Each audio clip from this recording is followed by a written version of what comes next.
Die hier zu erwerbende sanierte Zwei-Zimmer-Etagenwohnung befindet sich in Berlin-Waidmannslust.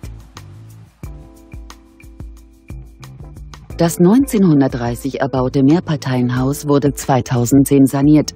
Das Objekt befindet sich in der 3. Etage und wird über eine Gasetagenheizung beheizt. Die Ausstattung befindet sich in einem gepflegten Zustand.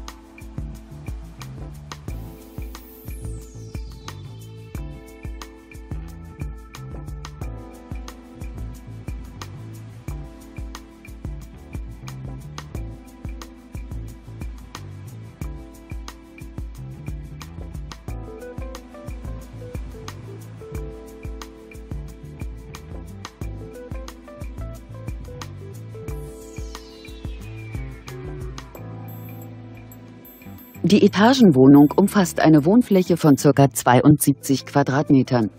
Der Kaufpreis der Immobilie beläuft sich auf 149.000 €.